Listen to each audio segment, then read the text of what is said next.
Hey, my Legion, how y'all doing today? I want to first of all thank my one friend. How did I do that now? My one friend Walker Paulson for filling me in on something I was always a little in the dark about, and I found out we were actually duped by an old electronics company called Mace Electronics that went out of business in the early 90's, and we remember them from like the 70's and stuff like that. They used to have commercials all the time. They were the first ones that I ever heard of back in the 80's who invented the Christmas in July slogan. And this is back, like I said, in the early 80's. My dad, when he was still alive, way still alive, my dad, mom, and we were all living under one roof. I was still a kid in school. My dad always wanted to get cable TV, but uh, it never came out to the countryside. We lived down in Cranesville. I mean, now they go all over, but back then they didn't. And they would cables in Albion, where the town Albion, and then in Edinburgh, we were like right in between Cranesville with a few houses. Um, it wasn't anything that rural, but it was rural enough for the cable company not to come out to where we live. And we just had the antenna that was strung up there. And we were getting like the regular channels, PBS, and then with the one TV up top, we also got Canadian stations sometimes too, which was really cool. And because of that, my dad was on the next thing. He wanted to get embracing video technology, and he said, well, he couldn't afford it and stuff like that for the longest time. And then in like 82 or 83, I believe, I mentioned this in a video of my laser disc. Now, this is a laser disc. My Uncle Wayne gave me his laser disc and laser disc player back in the 2000, early 2000s. And he had just a handful of these, because they were very expensive back then. I think they had a price tag on this one. There's a price tag not on this one. But they were very expensive, and this is what it looks like inside. And this was like a precursor to eventually like the CD and DVD, but that was way, way, way in the future. And they were very bulky, and it opened up like a CD player, and you placed it in there and you closed it up. Now, there was something similar to that my dad saw, and he wanted to buy called, it just said, this is when they had the ads in the paper, and it just had like a black and white drawing of the piece of equipment on it. This is a long time ago. And it said video disc player, RCA video disc player. It was like $108. My dad said, or $108 or $98. My dad wanted to get it. So he went down there, and it wasn't anything like this at all. This was way later on. And I didn't know what it was called. They just said a video disc. So we were duped by them. And I found out through Walker Paulson back a couple days ago when I did that thing about what was the very first commercially released Hollywood movie on VHS. He mentioned he used to have something called a CED player. They only came out in the UK. It was an RCA brand player that used decent sized discs that looked like floppy disks, which stored 60 minutes of video on each side. They only came out in the 80's. I have never seen them since. That, he just filled me in on what I knew we were missing something. I didn't know exactly what they just said video discs. Totally different from laser discs. And so I looked up, I did some research.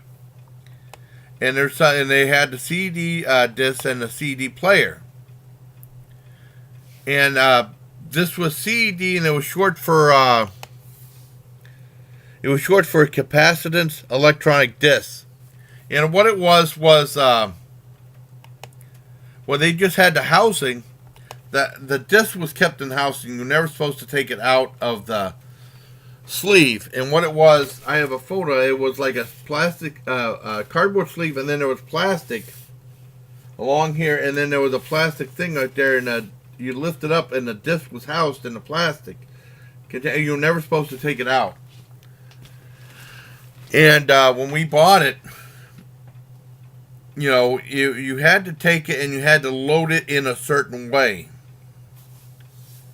And we got a couple of things, and they said you had to load it in a certain degree and stuff like that. And we watched a few movies from there, and then it broke. And then my dad went and he got another one. And then, of course, my mother was down there, and she tried to load it, and she broke it. We had one for 10 days, and it broke twice in 10 days. And my dad said, my dad took it back, and the guy said, yeah, these are hunks of junk. And then he ended up spending the extra $40 and getting a VCR. And the one thing about that was, RCA had like a big thing, like these racks where they rented a whole bunch of these movies. We did see a few movies on there. We saw Godzilla, the original Godzilla. That was Vestron had a thing with RCA. Rodan, Victor Victoria, Al and the Pussycat, Twilight Zone, the movie, Star Trek II, The Wrath of Khan. And like I said, the one we were trying to watch was Sharky's Machine, which had been the very first R-rated movie we ever rented. And that was the one that broke. But by that time, my dad took it back and ended up getting a VCR. And I remember the very first movies we rented were Kramer vs. Kramer and Superman 3. And the one thing was, that was the only place that rented those discs, the CEDs. And I'm so glad my dad took that back and got VCR, because like about 2 or 3 weeks later, they got rid of all their inventory of those, and they completely scrapped everything from that. So we would have been, I don't know if my dad would have been able to return it or not. We would have been screwed, because there was no other place that rented those. And it was weird. I was looking on about the technology about that. I guess RCA was developing this technology, the CD, the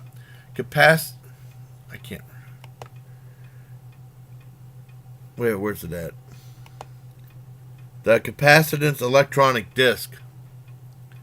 And I guess, I look on Retrotech, I guess RCA was trying to create this technology from the 1960s, and then when they finally were able to release it to the markets in 1981, they finally perfected it. They weren't interested. They moved on, and apparently they said RCA spent like $600 million on this technology over these 21 years, and they lost a bundle. Yeah, these things were junk. Because they were talking about skippage. I did have some skippage on. Rodan skipped a lot. And I know when we watched Star Trek II, that skipped a lot.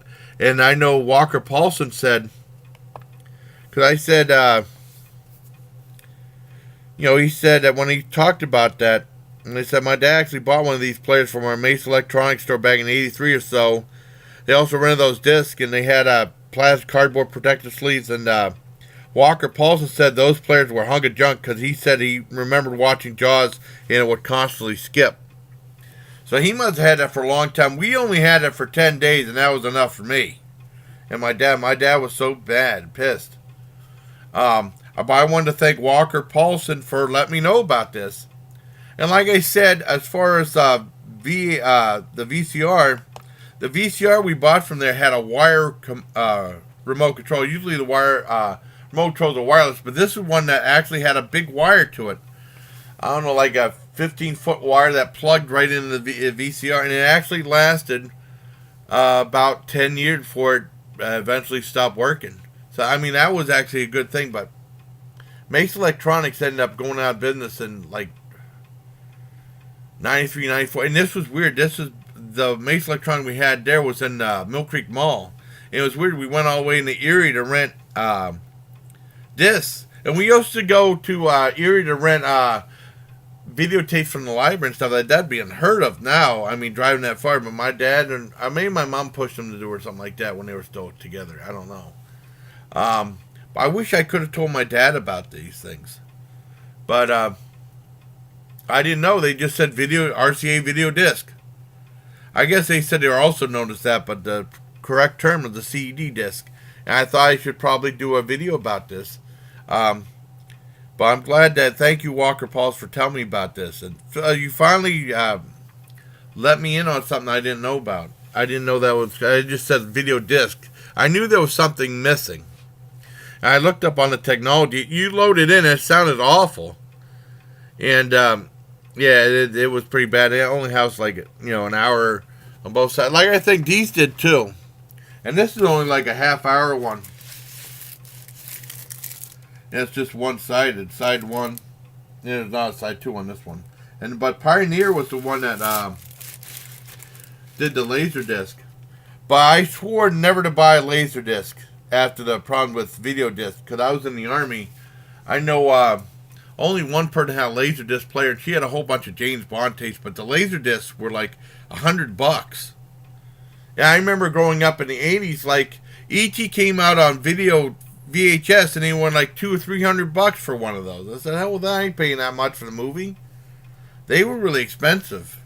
And they started to come down a lot when I was in the Army. I started doing a videotape collection, or we bought like a couple blank video discs, when we were growing up, but they were very expensive.